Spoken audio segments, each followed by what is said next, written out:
Soyez tous bénis au nom de Jésus-Christ. Avant de faire la lecture, vous pouvez vous élever vos Bibles. Élevez vos Bibles s'il vous plaît. Si vous allez utiliser les Bibles comme les téléphones, vous pouvez élever ça.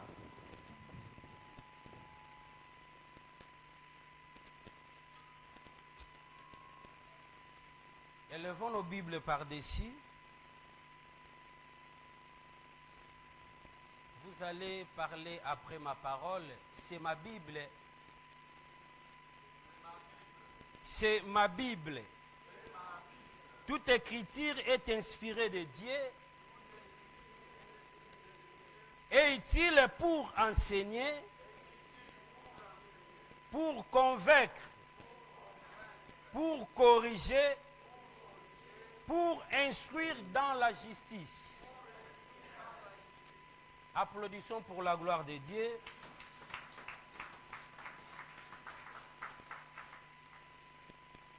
J'aimerais qu'on fasse la lecture avant de nous asseoir.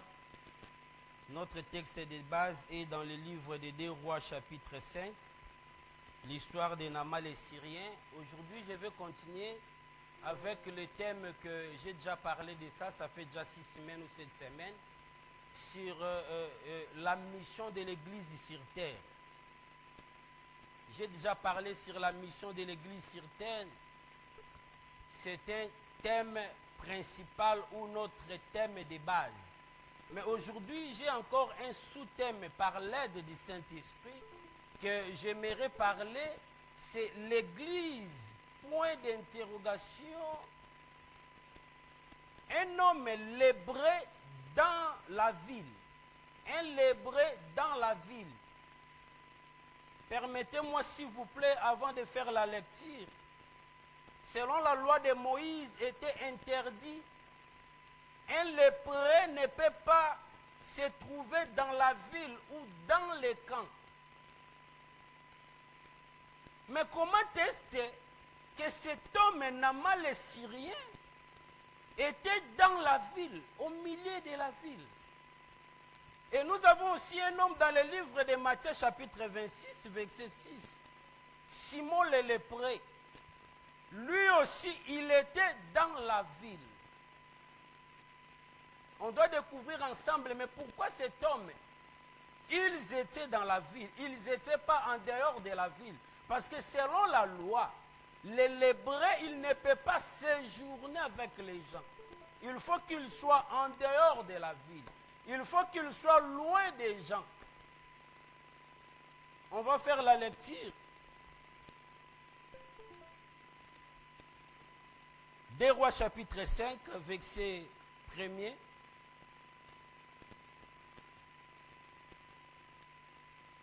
Nous allons nous arrêter par le verset 13. Et à la maison, vous pouvez faire tous les chapitres. La Bible nous dit ceci. Naaman, chef de l'armée du roi de Syrie, jouissait de la faveur de son maître et d'une grande considération, car c'était par lui que l'Éternel avait délivré les Syriens. Mais cet homme fort et vaillant était lébré. Or, les Syriens étaient sortis par troupes et ils avaient amené captif une petite fille du pays d'Israël qui était au service de la femme de Naaman. Et elle dit à sa maîtresse, « Oh, si mon Seigneur était auprès du prophète qui est à Samarie, le prophète les guérirait de sa lèpre. » Naaman alla dire à son maître, « La jeune fille du pays d'Israël a parlé de telle et de telle manière. Samarie, et j'enverrai une lettre au roi d'Israël. » Il partit, prenant avec lui 10 talents d'argent, 6000 cycles d'or et du vêtement de rechange. Il porta au roi d'Israël à la lettre où il était dit maintenant, quand cette lettre te sera parvenue, tu sauras que je t'envoie Naaman, mon serviteur, afin que tu les guérisses de sa lèpre. Après avoir lu la lettre, le roi d'Israël déchira ses vêtements et dit, suis-je Dieu pour faire mourir et pour faire vivre, pour qu'il s'adresse à moi, afin que je guérisse un homme de sa lèpre? Sachez donc et comprenez qu'il cherche une occasion de dispute avec moi. Lorsque Élisée, homme de Dieu, apprit que le roi d'Israël avait déchiré ses vêtements, il envoya dire au roi, pourquoi as-tu déchiré tes vêtements? Laissez-les venir à moi, et il saura qu'il y a un prophète en Israël. Naaman vint avec ses chevreaux, son char, et il s'arrêta à la porte de la maison d'Élisée. Élisée lui fit dire par un messager, va et lave-toi 7 fois dans les Jourdains. Ta chair deviendra saine et tu seras pire. Naaman fit hériter et il s'en alla en disant, voici je me disais, il sortira vers moi. Il se présentera lui-même. Il invoquera le nom de l'Éternel son Dieu. Il agitera sa main sur la place et guérira les lèpres. Les fleuves de Damas, l'Abana et les Parapars ne veulent-ils pas mieux que tous les eaux d'Israël? Ne pourrais-je pas m'y laver et devenir pire? Et il s'en retournait et partait avec fureur. Verset 13 pour finir. À la maison, vous allez continuer la lecture. Mais serviteurs approchèrent pour lui parler et dire, mon père, si le prophète t'avait demandé quelque chose de difficile, ne l'aurait-il pas fait? Combien plus dois-tu faire ce qu'il t'a dit, lave-toi et tu seras pire? Pour la bonne compréhension, on doit lire le verset 14. Ils descendirent alors et se plongèrent 7 fois dans le Jourdain, selon la parole de l'homme de Dieu, et sa chair redevint comme la chair d'un jeune enfant, et il fit pire. Est-ce que quelqu'un dans la salle peut lire Luc chapitre 4, verset 27 rapidement, pour qu'on s'assoie? Luc chapitre 4, verset 27, rapidement. Amen. Il y avait aussi plusieurs lépreux en Israël. Du temps d'Élisée, les prophètes. Aucun d'eux ne fut purifié. Ça, c'est la parole de Jésus. Jésus explique à ses disciples, il y avait plusieurs lépreux. Autant de prophètes Élisée. Cela veut dire, plusieurs lépreux qui ont été guéris au temps des prophètes Élisée. Ils n'étaient pas guéris en réalité. Continuez mon frère. Si ce n'est Naaman le Syrien. Or, à cette époque, Jésus n'était pas là, mais comme lui Dieu, on peut nous asseoir, acclamons pour la gloire de Dieu.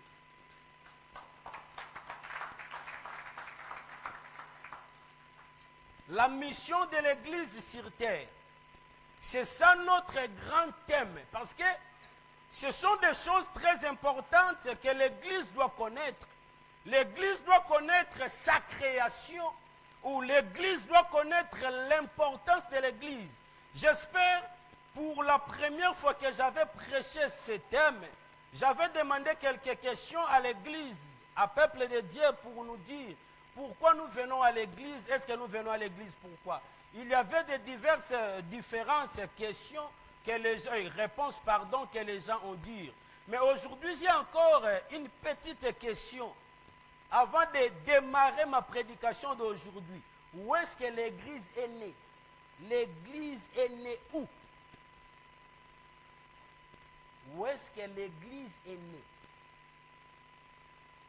Nous devons savoir ces choses. C'est très important parce que quand nous réunissons à l'Église, il faut savoir pourquoi nous sommes à l'Église. Nous avions déjà dit ça. pourquoi nous sommes à l'église et pourquoi nous venons à l'église. Et nous avons droit aussi de savoir la naissance de l'église s'est fait où. Ou c'était où.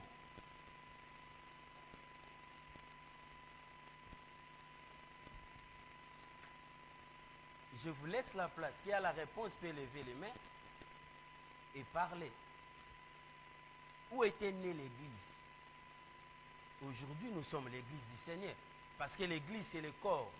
C'est l'ensemble des personnes, comme la Bible, Romains chapitre 12, verset 4. La Bible nous dit que nous sommes un corps. Papa Gilles?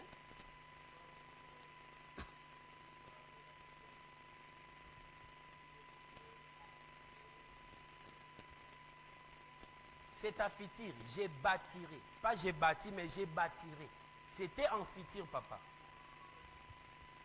C'était ça la naissance. On doit comprendre bien les versets. Jésus a dit, tu es Simon, fils de Céphas. Tu seras appelé Pierre, mais sur cette pierre, je bâtirai. Est-ce que c'était pas en futur? Hein? Je bâtirai. C'était en futur, non? C'était pas en présent.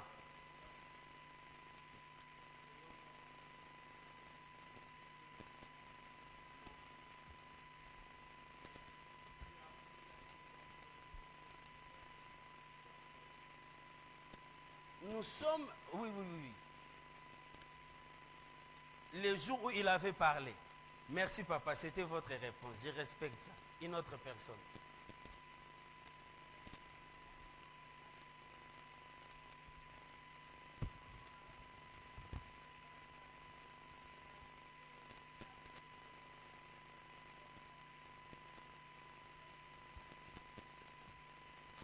Vous n'avez pas bien encadré ta réponse, ma sœur. Tu as la réponse, mais vous n'avez pas bien encadré la réponse. Tu peux répéter par s'il vous plaît?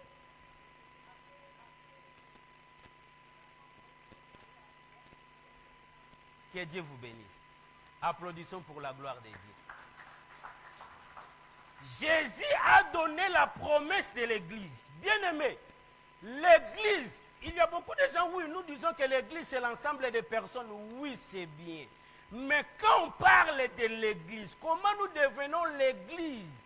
Nous devenons l'église quand on reçoit le Saint-Esprit. Est-ce que nous comprenons ces choses? On devient église quand on reçoit le Saint-Esprit. Si tu es sans le Saint-Esprit, tu ne peux pas dire que je suis l'église.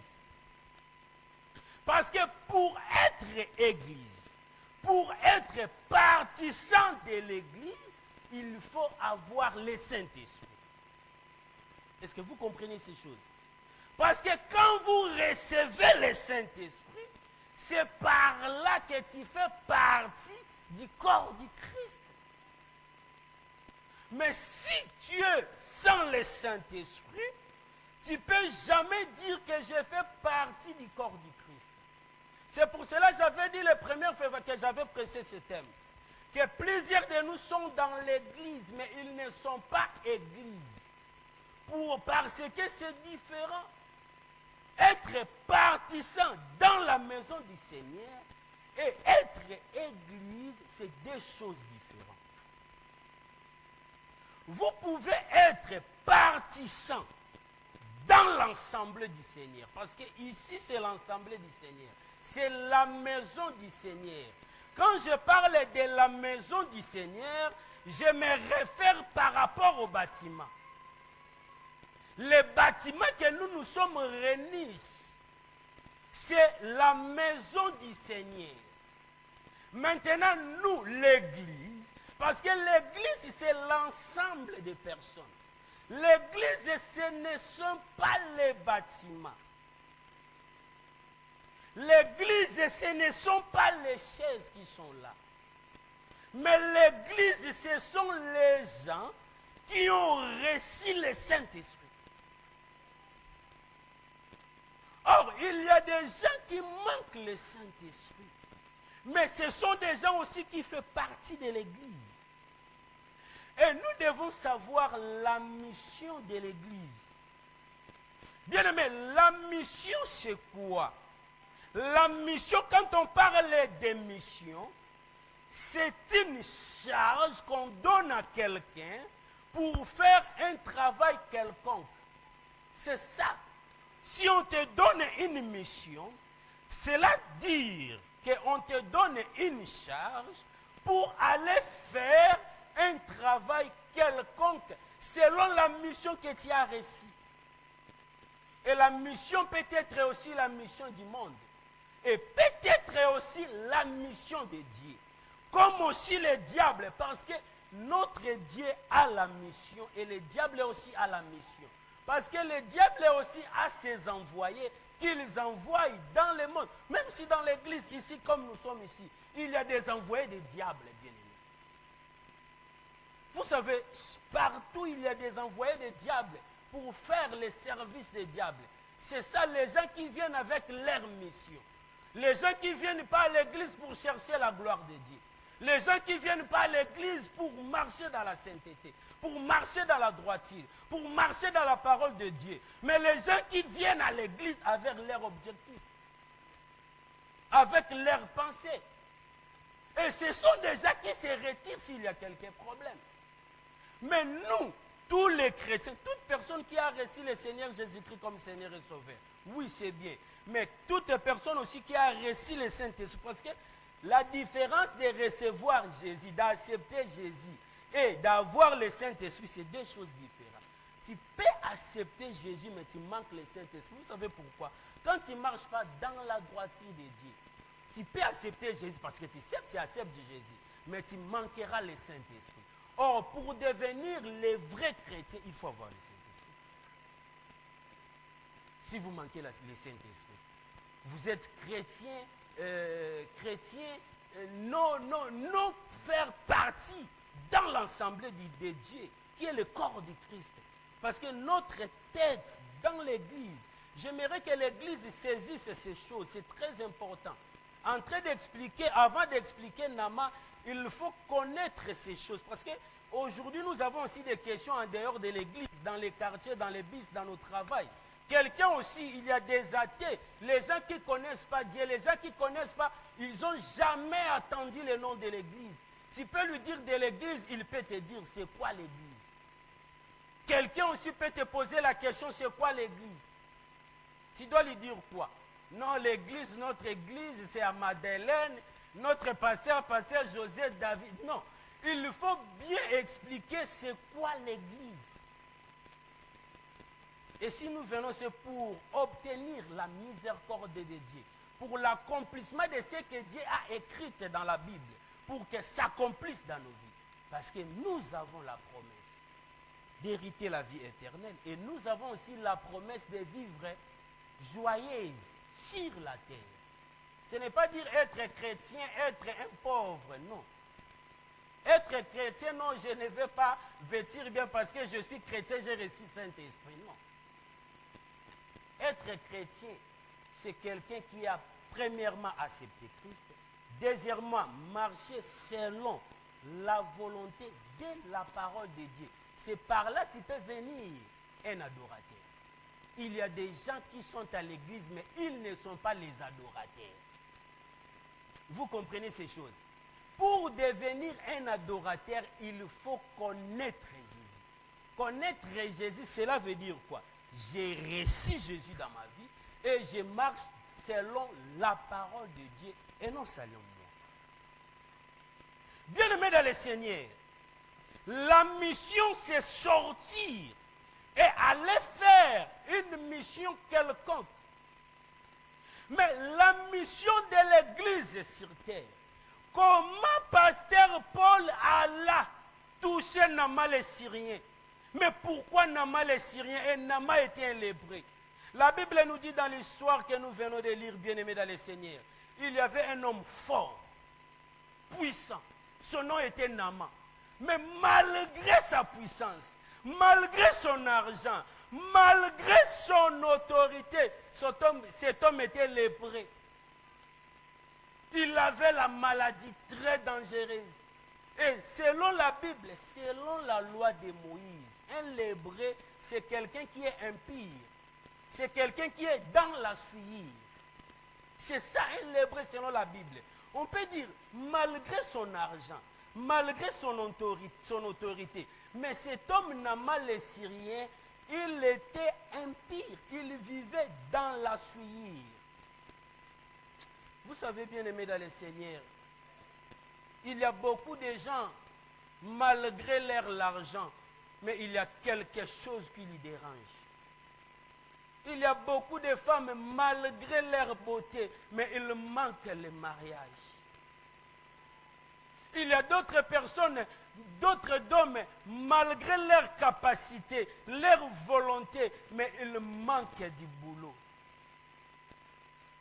Il y a d'autres personnes, malgré, il est joyeuse, mais en lui, il y a quelque chose qui lui dérange. Et comme aussi cet homme, malgré son argent, mais cet homme était lébré. C'était une maladie dangereuse. C'était une maladie qui était qualifiée, catégorisée comme un impie. Et la Bible nous dit, dans la maison de Naaman le Syrien, il avait une petite jeune fille israélite, vivait dans la maison de Naaman le Syrien. Et la petite a observé la maladie de Naaman. Vous savez, une bonne église doit manifester l'amour avec les uns, les autres. Nous ne venons pas à l'église pour former des groupes. Est-ce que vous comprenez ces choses? Parce que dans l'église, nous sommes un. Et dans l'église, c'est très important de connaître aussi les douleurs que d'autres personnes passent. C'est très important. C'est observer aussi d'autres personnes, comment ils sont. Est-ce que vous comprenez ces choses? Et pendant que Naaman, il était malade, il avait une jeune fille israélite. Parce que nous connaissons que c'était Israël qui avait dit. Aujourd'hui, avant de nous recevoir le Seigneur Jésus-Christ, le Seigneur là, c'est le Dieu d'Israël. Le Jésus-Christ lui-même est israélite. Et nous avons aujourd'hui la grâce parce que Israël est rentré dans l'endurcissement du cœur. C'est pour cela qu'ils ont rejeté Jésus. Et nous avons réussi. L'homme qui a été rejeté d'Israël. Et aujourd'hui, nous aussi, nous sommes appelés l'épouse du Seigneur parce que Israël avait rejeté son roi, qui est le Seigneur Jésus-Christ. Et nous connaissons dans le monde entier, il n'y avait aucun pays que Dieu parlait comme Israël. Dieu s'est référé, Dieu a choisi le peuple Israël pour qu'il soit la bouche, pour qu'il parle au monde, pour qu'il s'adresse à d'autres nations. Et cette jeune fille, son nom n'est pas mentionné dans la Bible, mais la Bible nous dit seulement qu'elle est jeune fille. Il était jeune fille. La jeunesse commence par quel âge?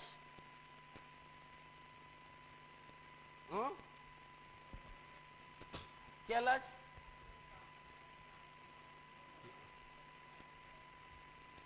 La jeunesse commence par 16 ans.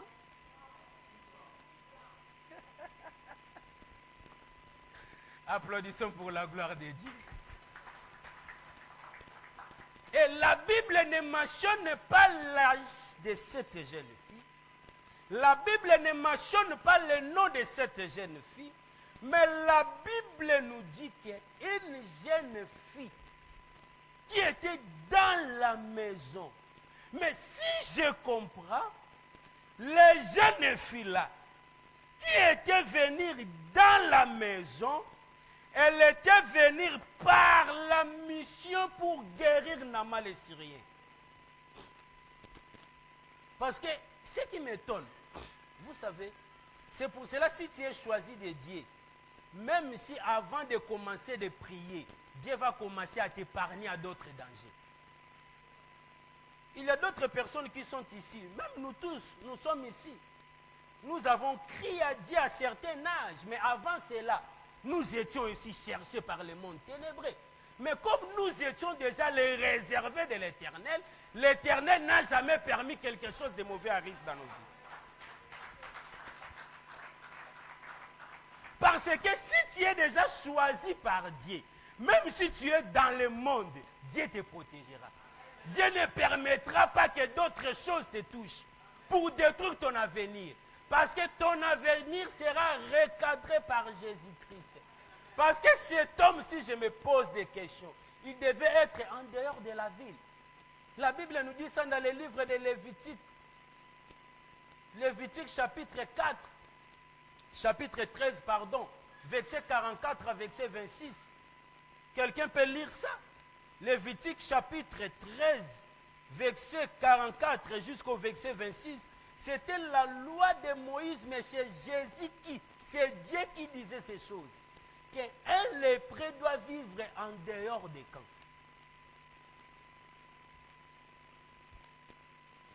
Qui a vu ça?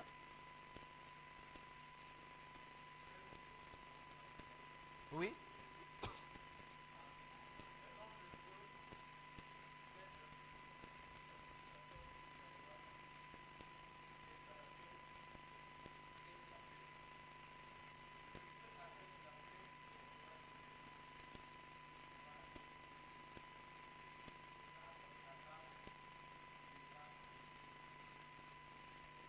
Continuez.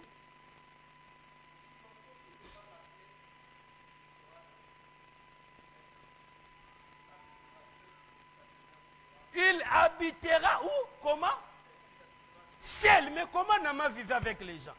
Même Simon le lépreux, dans le livre de Matthieu chapitre 26, verset 6, vous allez lire ça à la maison, notez seulement.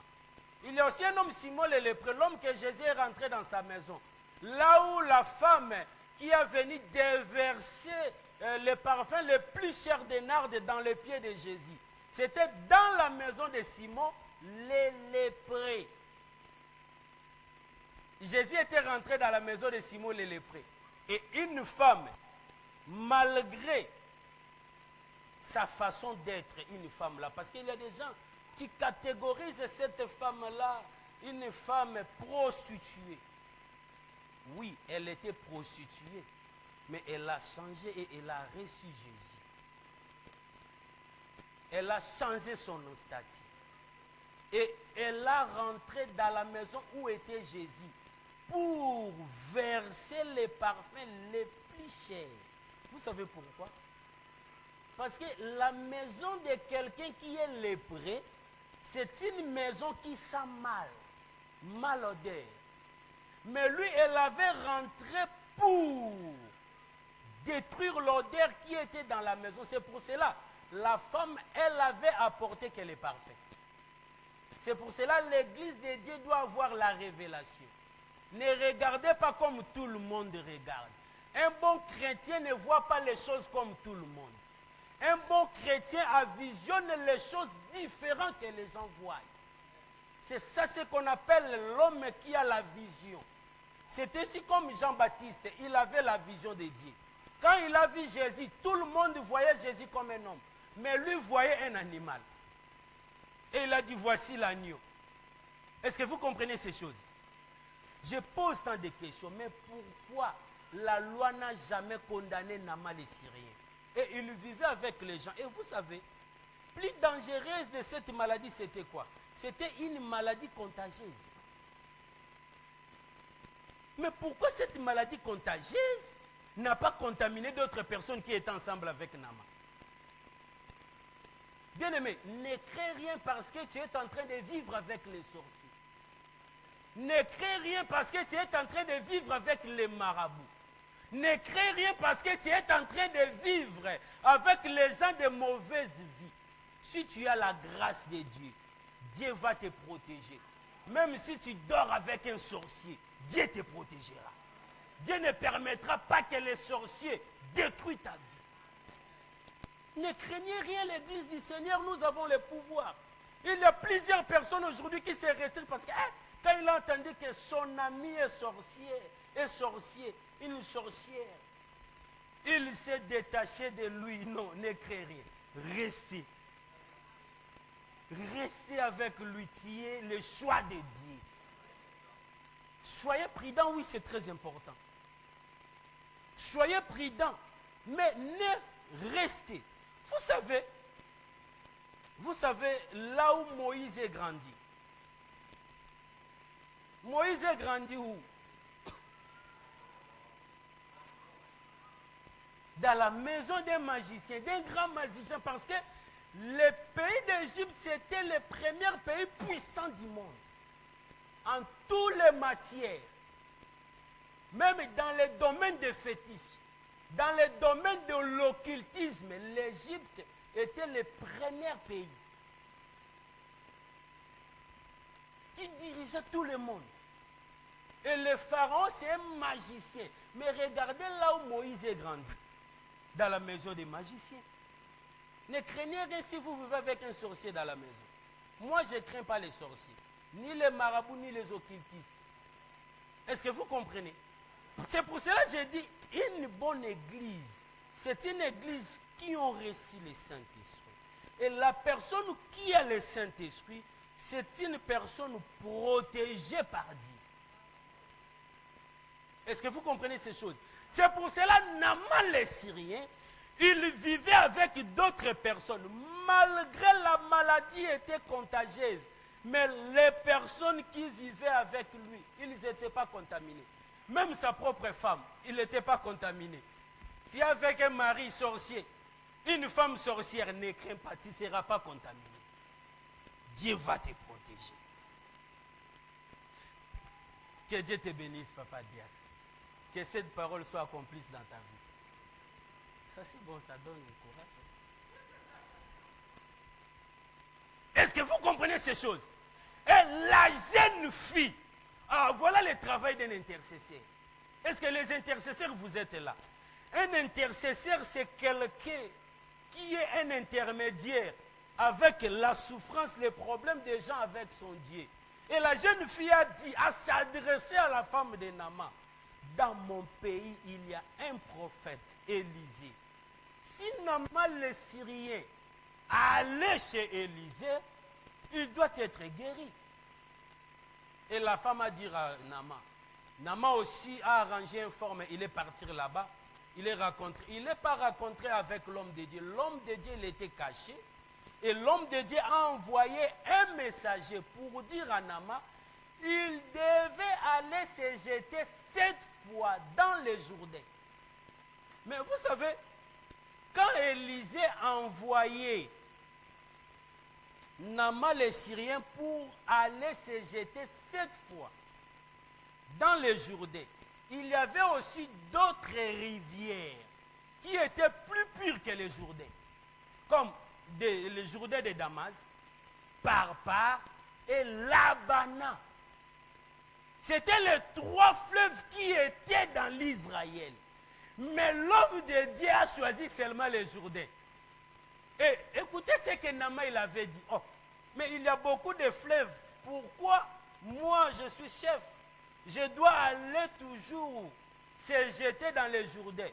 Est-ce qu'il ne peut pas me dire d'aller se jeter dans la Damas, ou dans les Parpar, ou dans l'Albana, mais seulement dans les Jourdains? Vous savez, vous ne pouvez pas exiger aux hommes de Dieu de marcher selon vous.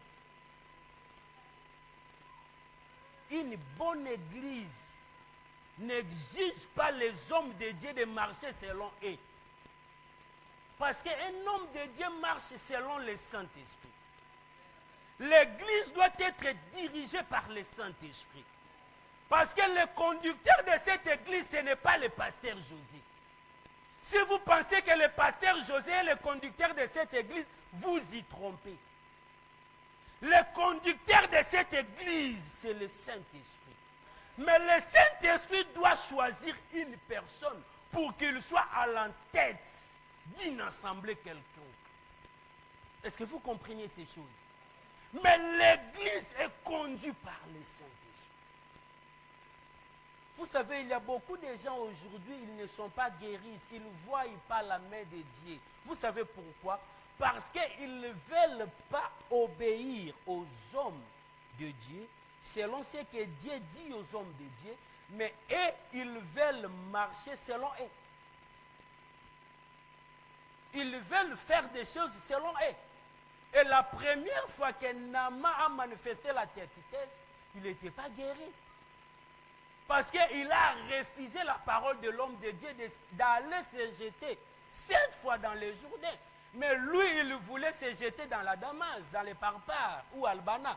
Où les Damas, les Parpars, l'Albana ne guérissaient pas. Pour être guéri, il faut aller dans les Jourdains. Bien-aimé, une bonne église doit obéir la voix de Dieu à travers ses serviteurs. Une bonne église doit respecter son prochain comme elle-même. Entre nous, l'église, parce que dans l'église, il faut que nous vivions dans les communions, dans l'amour. Est-ce que vous comprenez? Dans l'église, il n'y a pas les gens de ton rang, d'autres personnes ne sont pas de ton rang. Si vous voyez quelqu'un comme ça, vous les catégorisez directement un païen. Il y a des gens même qui ne saluent pas les gens après l'église, après les cultes, parce qu'ils se sont grands, ils se sont spéciaux, orgueilleux, orgueilleuses. Moi, ma main, je ne peux pas lui donner, il va me saluer. Moi, je ne parle pas pour rigoler. J'ai dit des choses vraies. C'est très important, bien-aimé. Dans l'église, une bonne église doit manifester l'amour parfait. Et nous devons vivre dans les communions. Et Naaman, les Syriens, a refusé. Si tu refuses la parole de Dieu, tu refuses ce que les hommes de Dieu t'orientent, bien aimé, tu vivras dans la souillure. Parce que Naaman, il était dans la souillure. Mais attention, ce que tu dois obéir aux hommes de Dieu, c'est ce qu'ils te disent les choses selon la Bible. Attention, je vais recadrer ma parole. Parce qu'un homme de Dieu peut dire enlever les habits. Là, vraiment, il faut que tu résistes. Là, c'est d'autres choses. Là, ce n'est pas obéir à pasteur. Là, vraiment, tu dois dire non, non, non, pasteur, ça, ce n'est pas la Bible. Parce que vous allez me comprendre bien. Pasteur a dit on doit obéir l'homme de Dieu. L'homme de Dieu m'a dit enlevez les habits. Et pasteur m'a prêché. Non, moi, je ne vous ai pas prêché comme ça. Tu dois obéir l'homme de Dieu, mais selon la Bible. Selon les orientations spirituelles. Et non selon d'autres choses. Parce qu'aujourd'hui, nous avons plusieurs sortes de délivrances. Est-ce que vous comprenez? Il y a d'autres personnes qui touchent au endroit qu'on ne peut pas toucher. C'est très dangereux. Comme ça, il faut refuser.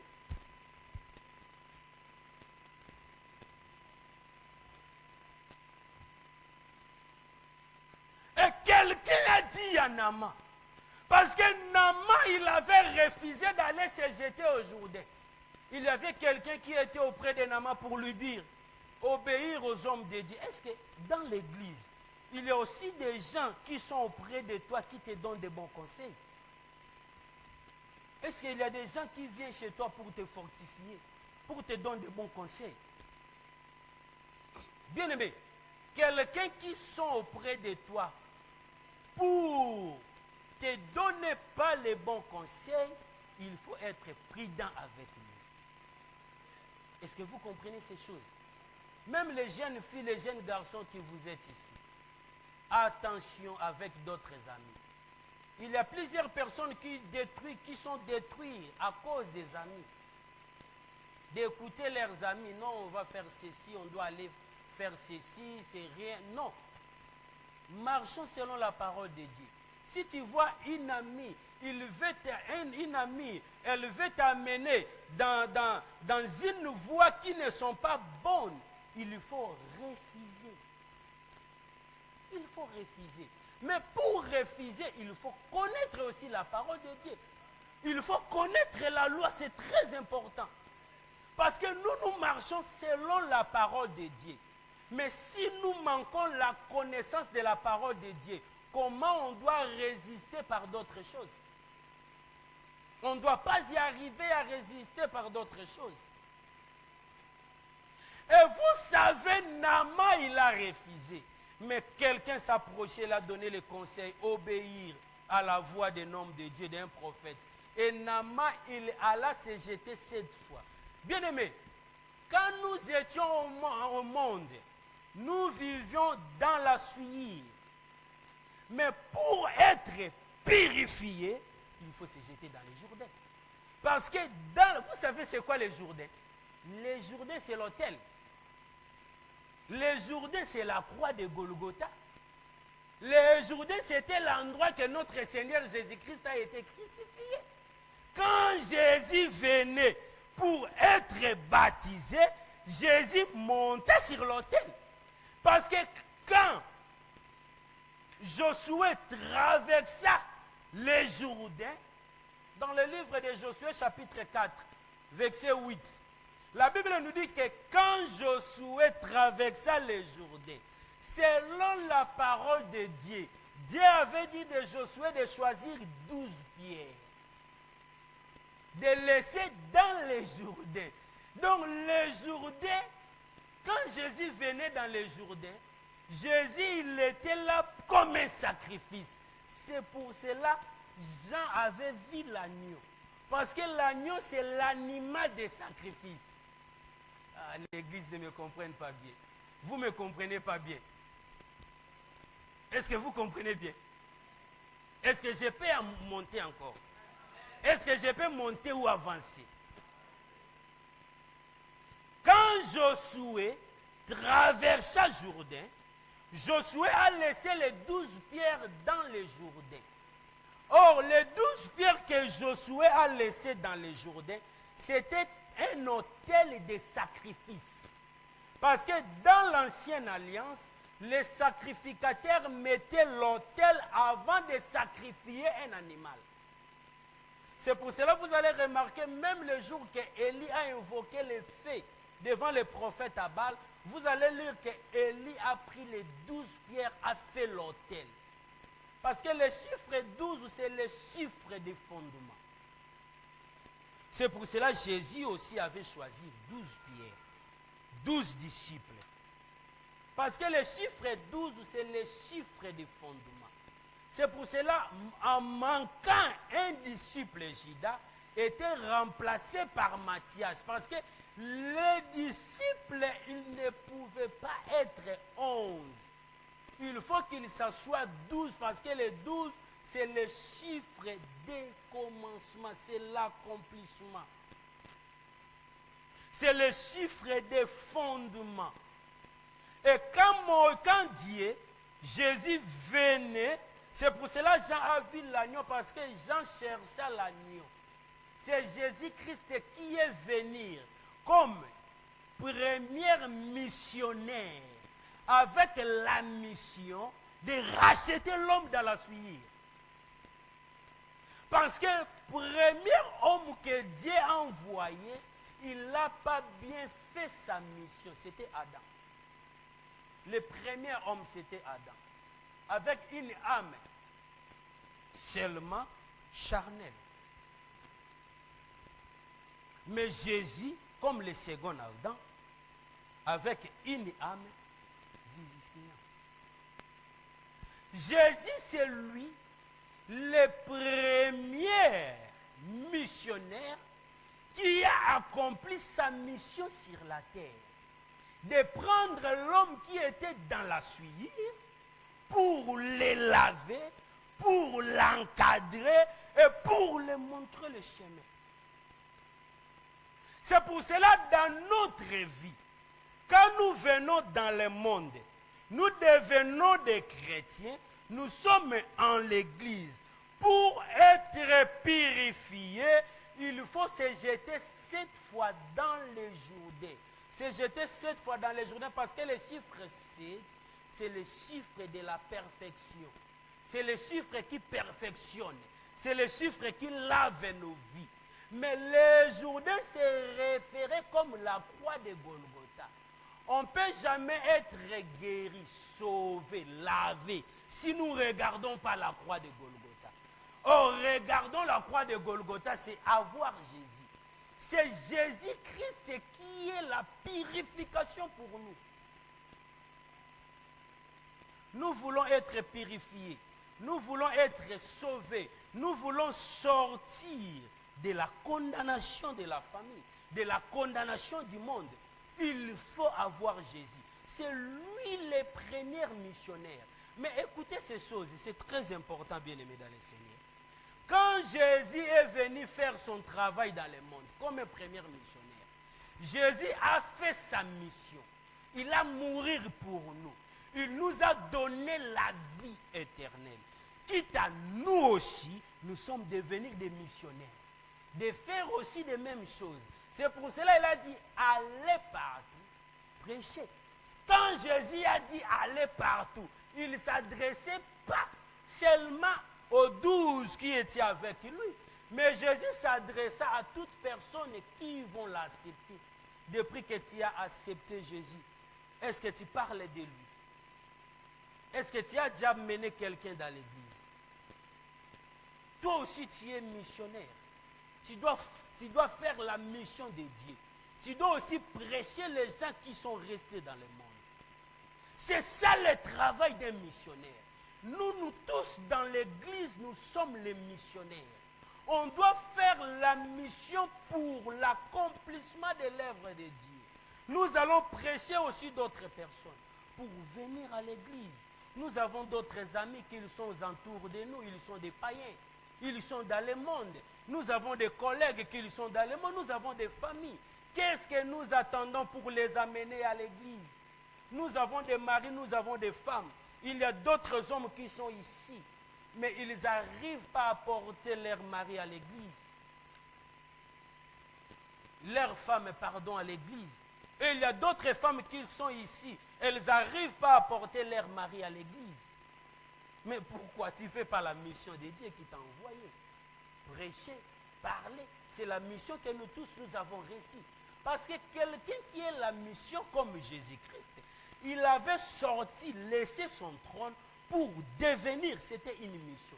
C'était comme la jeune fille. Or, Naaman le Syrien, c'était l'image d'une église que la jeune fille qui sortait de Jérusalem, c'était l'image d'un envoyé, une missionnaire, pour venir apporter le message qui doit purifier Naaman.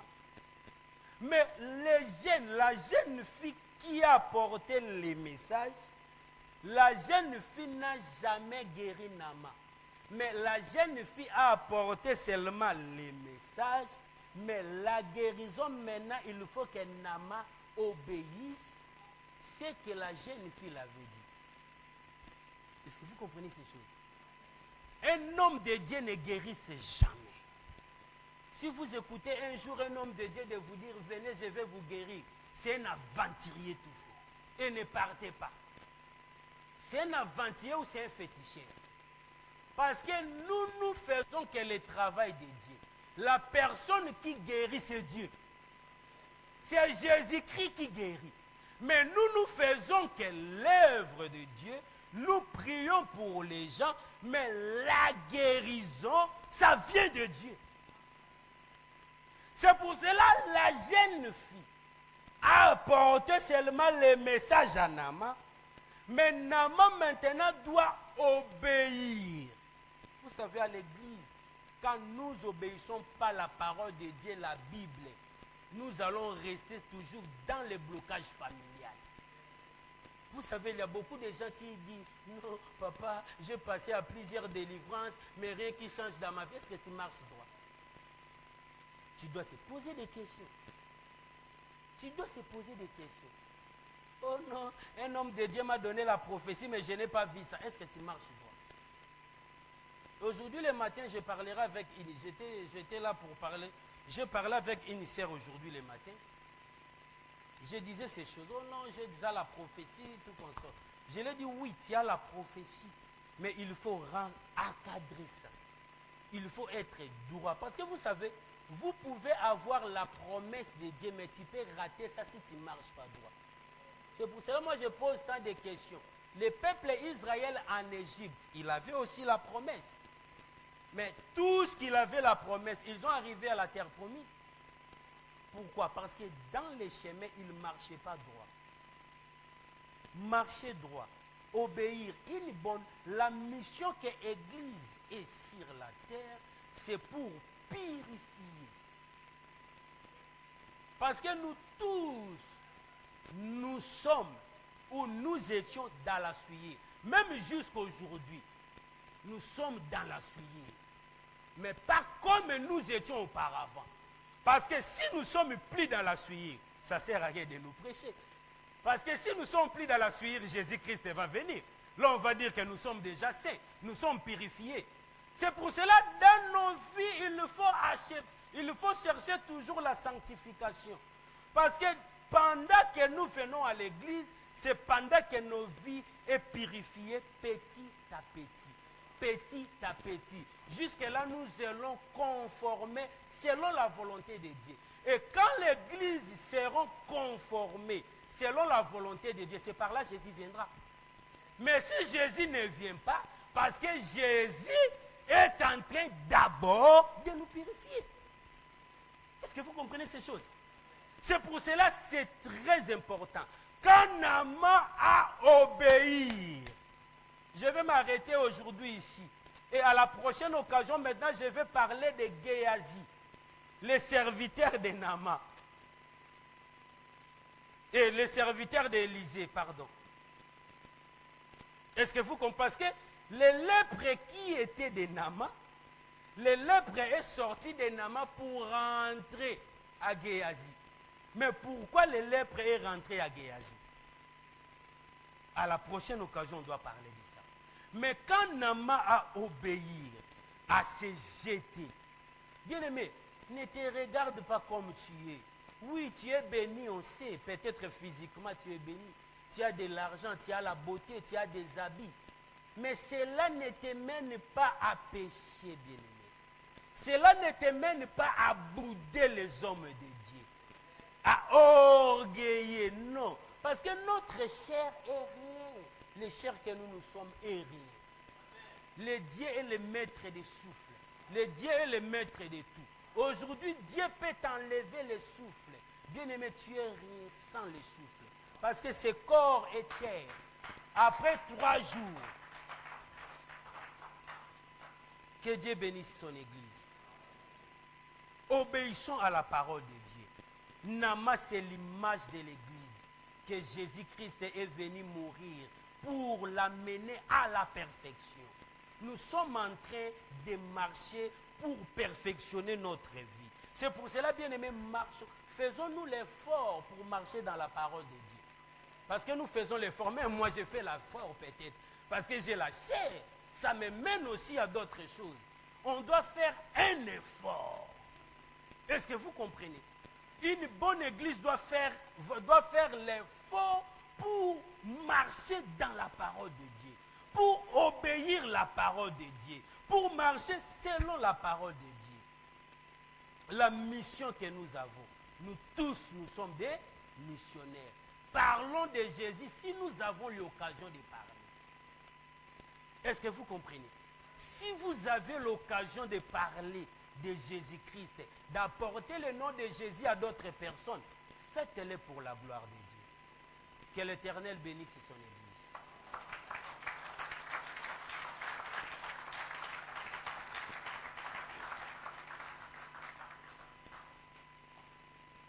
Avant de laisser la chair, je vais faire la prière. Les gens qui sont malades, ils doivent se mettre debout là où ils sont. Seulement les gens qui